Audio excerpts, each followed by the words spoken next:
Bonjour et bienvenue ce matin de mercredi. Béni soit le nom de l'Éternel, béni soit le nom de Jésus. La Bible dit que le nom de l'Éternel est une tour forte. Le juste s'y réfugie et se trouve en sécurité. Ce matin, le nom de l'Éternel est une tour forte pour toi, pour moi. Le nom de l'Éternel est une tour forte pour nos vies. J'aimerais que vous compreniez que l'environnement dans lequel nous vivons, dans ce monde, n'est que mal, n'est que problème, n'est que difficulté. Voilà pourquoi tu dois avoir dans ton cœur, n'est-ce pas, un cœur de Dieu, pas un cœur d'homme normal. Tu dois avoir un cœur de Dieu. Qu'est-ce que le cœur de Dieu? Le cœur de Dieu, c'est le cœur qui pardonne. Le cœur de Dieu, c'est le cœur qui pardonne. Qui sait qui sont les hommes? Voyez comment Jésus-Christ à la croix du Calvaire, voyez le mal qu'on lui a fait. On lui a fait beaucoup trop de mal. Quel mal a-t-il fait aux gens? Aucun mal. Mais les gens lui ont fait tellement de tort. Ça, c'est une image de l'être humain. Ça, c'est une image du monde.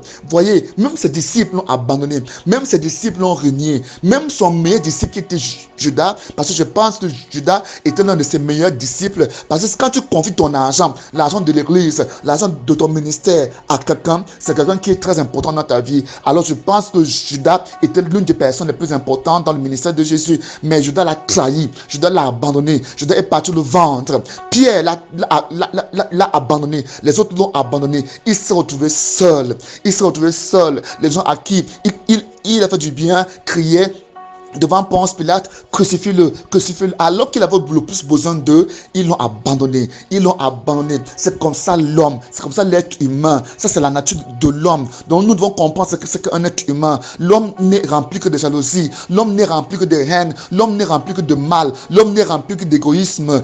Tout pour lui, rien pour les autres. Ça, c'est l'être humain. C'est comme ça que l'homme est. La Bible ne dit-elle pas que le cœur de l'homme est tortueux et méchant par-dessus par-dessus tout, et nul et personne ne peut le guérir. La Bible le dit clairement. Donc il faut connaître les hommes. Et la Bible nous dit que Jésus-Christ savait ce qui était en l'homme. Donc il n'avait pas besoin de se confier en eux parce qu'il savait qui ils étaient. N'oubliez pas que Pierre, lorsque Pierre va n'est-ce pas, donner son engagement à Jésus, il va le dire, même si tout ceci t'abandonne, moi je ne t'abandonnerai pas. Pierre, Jésus va le dire, aujourd'hui même, tu m'abandonneras. Avant que le corps ne chante 3 fois, tu m'auras abandonné. Dans d'autres textes, c'est écrit, avant que le corps ne chante, tu m'auras renié 3 fois. Et c'est ça qui se passe.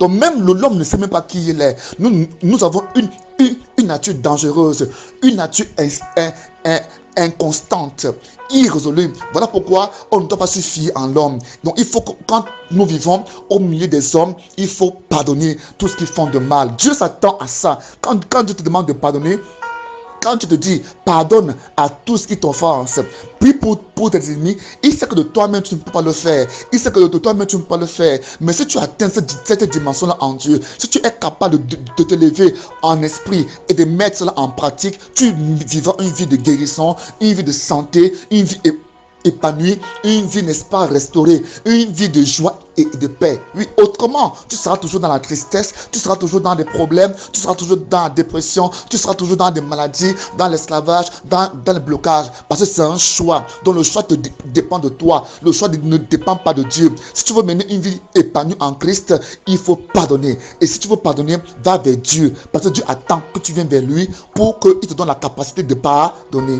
Nous avons vu hier, n'est-ce pas, que comment pardonner. Nous avons vu dans notre dévotion matinale d'hier matin comment pardonner. Nous sommes donné des conseils pratiques. Comment faire pour pardonner. Maintenant, si quelqu'un ne veut pas, c'est un choix. Parce qu'il y a plusieurs personnes qui ne voudront pas pardonner, qui vont préférer rester dans leur situation, dans leur position, dans leur état, et ils vont même préférer mourir. Il y a plusieurs personnes qui vont préférer mourir de cette maladie-là. Donc, ils souffrent, sachant que c'est à cause du manque de pardon qu'ils sont en train de mourir et qu'il leur faut seulement pardonner et aller vers Dieu pour être guéri, mais ils vont refuser. Ils vont préférer mourir. Ils vont préférer mourir dans leur état. Oui, ils vont préférer mourir dans leur état que d'aller vers le Seigneur pour pardonner et être guéri. C'est ça l'être humain. Ce matin, le Seigneur vient vers toi parce qu'il veut que tu ailles vers lui pour qu'il te donne la capacité de pardonner. Nous avons dit hier que comment pardonner. Il faudrait venir vers le Seigneur et comprendre que Dieu a dit que sans lui, nous ne pouvons rien faire. Ça, c'est Jésus qui l'a dit dans Jean chapitre 15. Oui, il l'a dit. Donc, tu ne peux pas pardonner si le Seigneur ne te donne pas la force. Donc, tu dois aller vers le Seigneur, lui demander la force de pardonner. J'insiste encore là-dessus ce matin parce que Dieu veut te bénir. Dieu veut te bénir. Dieu veut tourner une grande page de ta vie, une très grosse page de ta vie. Ta vie a été arrêtée, a été stoppée dès l'instant où tu as puis dans ton cœur de haïr, d'être rancunier, d'être jaloux, de ne point pardonner, d'être colérique, alors toutes choses sont arrêtées dans ta vie. Toutes les bénédictions, tout le travail que Dieu voulait faire avec toi, ça s'est arrêté là. Il faut comprendre ça clairement ce matin. Parce que Jésus-Christ a dit que si vous ne pardonnez pas, Dieu ne peut rien faire en vous, ni avec vous. Il va vous regarder. Parce que le diable aura raison de vous. Le manque de pardon est un point sur lequel le diable s'appuie pour t'accuser. Le manque de pardon est un point sur lequel le diable s'appuie pour te détruire. Le manque de pardon est un point, est une base légale sur laquelle Satan, les sorciers, les occultistes, les méchants se tiennent pour agir négativement dans ta vie. Je répète, pour agir négativement dans ta vie. Lorsque tu ne pardonnes pas, ça leur permet, ça leur donne le droit de venir en toi pour faire des choses terribles dans ta vie. Quand tu ne pardonnes pas, ça leur permet de venir te détruire ton mariage, ton travail, ton entreprise, ta vie. Voilà pourquoi demander pardon, ça te libère. Demander pardon, t'humilier vers eux, demander pardon, ça te libère. Tu dois aller demander pardon aux gens. Et pour aller le faire, il faut prier. Ne parle pas de toi-même. Parce que tu ne peux pas. La nature humaine est une nature orgueilleuse. C'est une nature qui aime se lever et qui aime que les autres se prosternent devant elle. Mais Dieu veut que tu ailles vers ces gens, demander pardon, que tu t'humilies. Alors comment le faire? Encore une fois de plus, va vers le Seigneur. Demande à Dieu la capacité. Va vers Dieu. Dis-lui, Seigneur, j'ai fait du mal aux gens. J'ai fait du tort aux gens. J'ai fait du tort aux gens. Il faut comprendre que quand tu as fait du tort aux gens, tu n'as pas besoin qu'on te demande d'aller leur demander pardon. Toi-même, tu comprends que ça ne va pas. Toi, maintenant, ton corps, tu n'es pas à l'aise. Va vers eux, dis-leur pardonne-moi. Pardonne-moi, c'est deux mots. Mais l'homme n'ira pas à cause de l'orgueil. Alors, qu'est-ce qu'il faut faire? Tu vas vers le Seigneur. Tu dis à Dieu, voilà, il y a ça. Voilà les gens à qui je dois aller demander pardon. Mais j'ai honte, j'ai peur, je me sens orgueilleux. Ce sont mes employés, ce sont mes enfants, c'est mon épouse, c'est mon petit frère, c'est tel. Vraiment, Seigneur, je ne sais pas comment faire. Donne-moi la grâce dans mon cœur. Je te supplie de me donner la grâce d'aller vers eux, demander pardon. Seigneur, je viens prier pour eux. Et pendant que tu le fais, commence à prier même pour eux.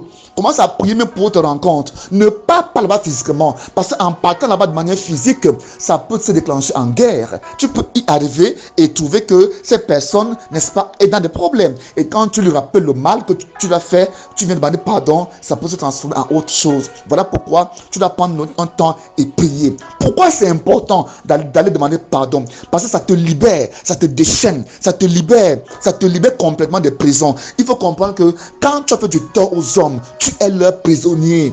Quand tu as fait du mal aux hommes, tu es leur prisonnier. Quand tu as fait du mal aux gens, tu es leur prisonnier. Je me rappelle de cette histoire d'une femme qui a bloqué la vie d'un homme pendant des dizaines d'années parce que le monsieur était venu vers elle et avait couché avec elle et il s'est très mal comporté. Alors la femme s'est fâchée et elle a bloqué sa vie. Elle s'est fâchée tout simplement. Elle n'a pas bloqué sa vie de manière consciente. Le monsieur s'est retrouvé jusqu'à plus de 45 ans sans se marier. Jusqu'au point où un jour, quelqu'un lui a dit, voilà, tu as fait du tort à une femme, à une jeune femme, et ta vie a pris un autre sens. Tu dois rentrer vers elle, demander pardon. Demander pardon. Et quand tu demanderas pardon, tu pourras te marier. L'homme ne parvenait pas à se marier. C'est une histoire vraie.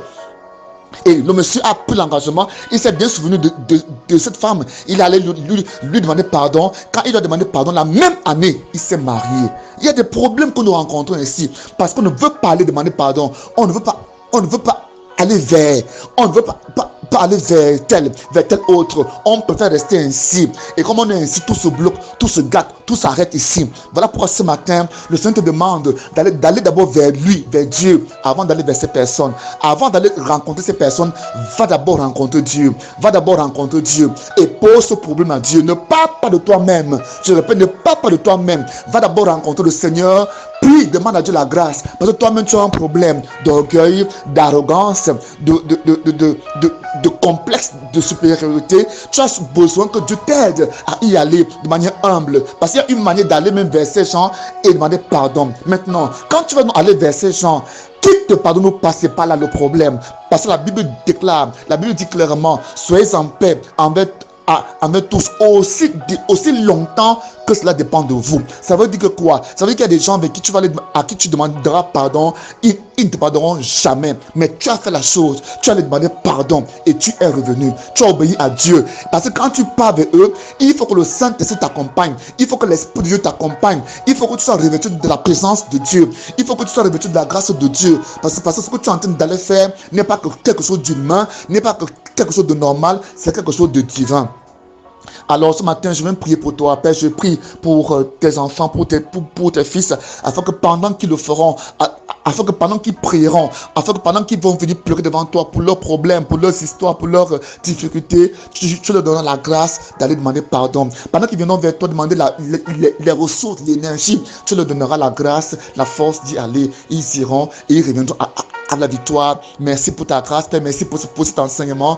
Merci pour ce puissant enseignement. Que cet enseignement aide des millions, des milliers de vies au nom de Jésus et guérisse, et que tu guérisses pendant que cet enseignement passera, qu'il soit guéri. Mon nom c'est l'apôtre Bétien Bled Jean Chouel. Mon contact appel WhatsApp est le plus 237 699 97 82 47. Soyez bénis.